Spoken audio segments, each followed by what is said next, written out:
Merhaba,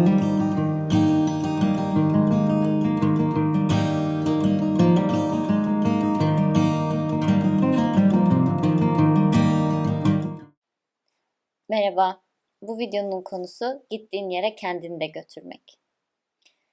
Ben çeyrek asırlık, artık birkaç yıllık hayatım boyunca 3 ayrı ülkede, 6 ayrı şehirde en az 6 ay süreyle yaşadım. 4 yıla yakındır da mülteci ve göçmen gruplarla çalışıyorum. Ancak bu videonun konusu yalnızca başka bir ülkeye taşınmakla ya da başka bir şehre taşınmakla ilgili değil. Bu videoda ayrılıklar, boşanmalar nedeniyle bir yerden ayrılan ya da evlenmek, yeni bir işe başlamak suretiyle bir yere gidenler için de konuşuyor olacağım. Yani aşağı yukarı hepimiz. Bazen gidesimiz geliyor, değil mi? Bana yurt dışında yaşadığım süreçlerde en çok söylenen şeylerden bir tanesi, keşke ben de gidebilsem, keşke biz de gidebilsek oluyor. Ya da aile ve evlilik terapisi için çiftler bana geldiklerinde boşanma aralarında sıklıkla konuşuluyor oluyor. Hatta neredeyse her kavgada gündem bir şekilde boşanmaya geliyor. Çiftler bunu bir çıkış yolu olarak görüyorlar. Yine çift terapilerinde eğer kök aile kaynaklı tartıştıklarını, sorunlar yaşadıklarını düşünüyorlarsa çiftlerden bir tanesi genelde uzağa taşınma, ayrı bir yere taşınma gibi bir isteğe sahip oluyor. Bazıları şehir hatta ülke değiştirmek istiyor. Bir de tabii bekarlarımız var. Bekar derken kastettiğim sadece evli olmayanlar değil, aynı zamanda bir ilişki içerisinde de olmayanlar. Onlardan bazıları da evlenince her şeyin çözüleceğini düşünüyor. Şimdi güzel, gidelim de gideceğimiz yere kendimizi de götüreceğimizin farkında mıyız? İlla bir yere gitmek istiyorsak bence kendimize soracağımız ilk soru bu olsun.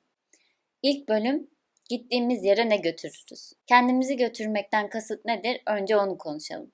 Yaşadığımız sorunların birçok boyutu var. Bunlardan bir tanesi çevresel etkenler. Bunlar olup bitenler ya da etrafımızdakilerin davranışları. Bir diğeri bizim bu etrafımızda olup bitenler hakkındaki düşüncelerimiz ve algılarımız. Diğerleri ise duygusal, davranışsal ve bedensel olarak bunlara verdiğimiz tepkiler. Şimdi çok tipik bir örnek verelim. Kadın eş çoraplarını salonun ortasında çıkarıyor ve yerden almıyor.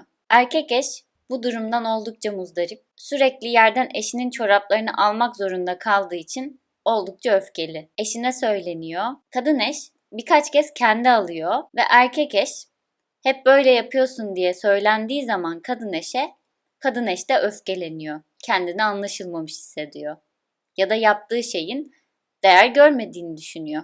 Ve o da kocasına öfkeleniyor. Diyor ki sen de ne çok abartıyorsun. Ben çoraplarımı hep bırakmıyorum. Erkek eşin bu durumda tansiyonu iyice yükseliyor. Bazı zamanlar eşine küsüyor ve onunla konuşmuyor.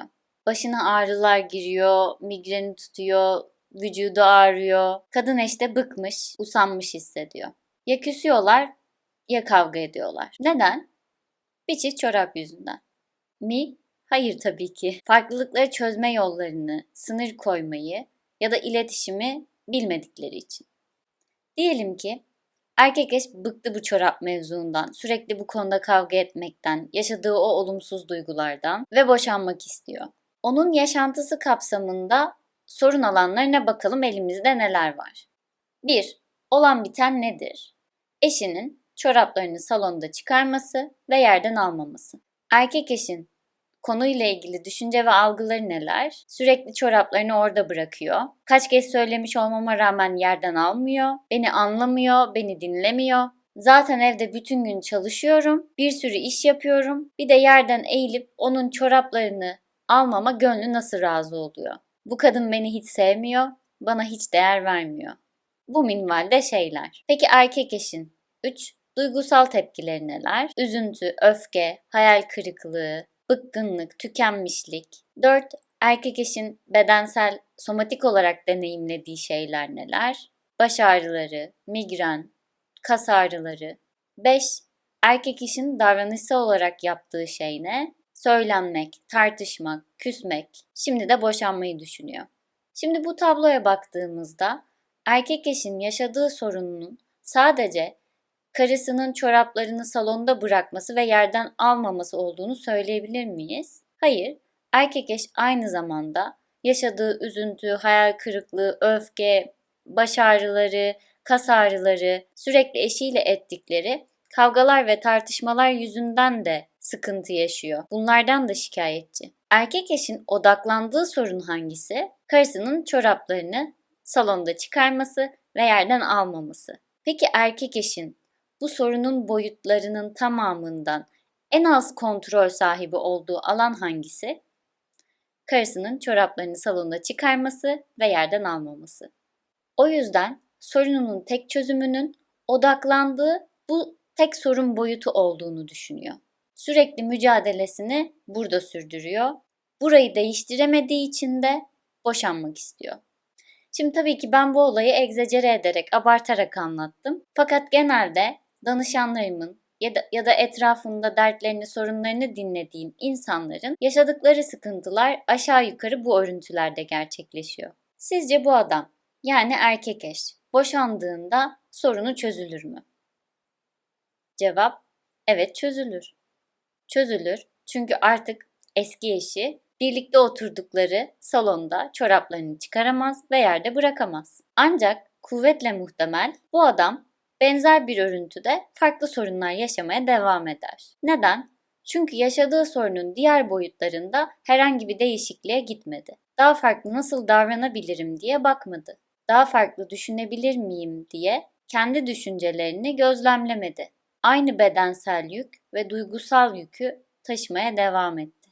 Bu adam ne zaman öfkelense migreni tutacak ve her yeri ağrıyacak. Bu adam ne zaman üzülse, hayal kırıklığına uğrasa pasif agresif tutumlar sergileyecek ya da tartışacak. Bu adam ne zaman anlaşılmadığını düşünse öfkelenecek ve üzülecek. Yani bu adam nereye gitse kendini de götürecek. Geldik ikinci kısma. Benim sıklıkla duyduğum iki cümle daha var. Niye benim karşıma hep aynı adamlar, aynı kadınlar çıkıyor? Niye böylesi hep bana denk geliyor? Az önce gittiğimiz yere ne götürdüğümüzü konuştuk. Bu güzelim iki soruyla birlikte gittiğimiz yerde ne bulacağımıza bakalım. Yani gittiğimiz yere kendimizi götürmemizin sonuçlarına.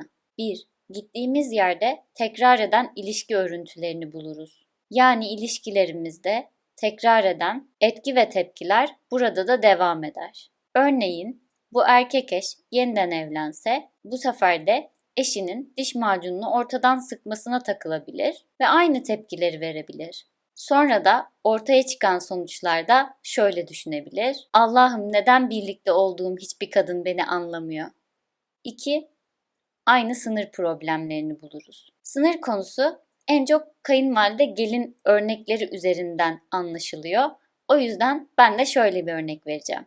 Yan apartmanda oturan kayınpederinin olur olmadık zamanlarda 5 dakikaya geliyoruz hadi çay koy diyerek evine gelmesinden rahatsız olan erkek eş bu durumdan kurtulmak için eşini de ikna ederek İstanbul'dan Ankara'ya taşınır.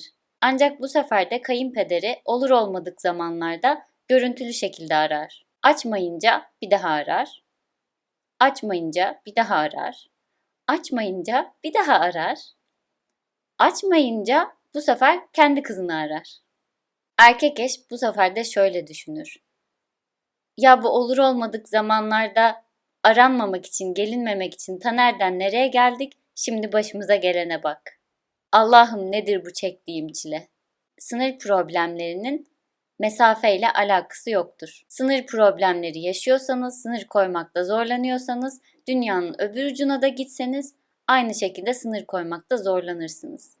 3. Gittiğimiz yerde yine stres ve hoş olmayan duygular buluruz. Olumsuz duygular hayatımızın içindedir. Hayatımızın bir parçasıdır. İnsan olmanın bir parçasıdır. Ve eğer gelmeden önce, yeni bir değişiklik yapmadan önce, evlenmeden önce, bir ilişkiye başlamadan önce stres ve duygu düzenlememiz üzerinde çalışmadıysak, geldiğimiz yerde yönetemediğimiz şeyleri burada da yönetemeyiz. Örneğin erkek eş üzüntü ve öfke duygularını düzenlemeyi, kendisini regüle etmeyi öğrenmediği için yeni ilişkisinde de yaşadığı problemler karşısında bunu gerçekleştiremeyecek. Hatta ikinci ilişkiler genelde ilk ilişkilere göre daha hassas olurlar. malum sütten ağzı yanan yoğurdu üfleyerek yer. Her şeye daha dikkatli bakmak isterken stresi regüle edebilme, düzenleyebilme kapasitemiz daha da azalabilir. Son olarak bazı ilişkilerin bitmesi, bazı yerlerin terk edilmesi, bazı yeni başlangıçların yapılması hayatın akışı içerisinde oldukça olağandır. Hatta bazı ilişkiler ne yazık ki toksiktir ve bitmesi gerekir. Çünkü zarar vericidir. Bu videonun tavsiye kısmına geldik. Kendimize neden bunlar hep beni buluyor diye sormak yerine biraz sorumluluğu üstümüze alabiliriz ve kendimize neden ben ilişkilerimde bu döngüyü sıklıkla yaşıyorum, ben bu döngüden nasıl çıkarım diye sorabiliriz. Yaşadığımız sorunlarda olan bitenle uğraşmak yerine, yani kontrolümüzün en az olduğu kısımla uğraşmak yerine yaşadığımız sorunların olan bitenler dışındaki boyutlarında kapasitemizi geliştirebiliriz ve kendi kontrol alanımız dahilindeki düzenlemeleri yapmaya çalışabiliriz. Yani olaylara karşı verdiğimiz tepkiler üzerinde ve olayları nasıl algıladığımızla ilgili çalışabiliriz. Bizi bu döngülerden yine bizim çabamız kurtaracak. Tabii bazen bu konularda desteğe ihtiyaç duyulabilir. Psikologlar da bunun için var. Sizin için keyifli ve aydınlatıcı bir video olduğunu umarım. Yorumlarınızı ve kendi deneyimlerinizi benimle paylaşırsanız çok sevinirim. Hoşça kalın.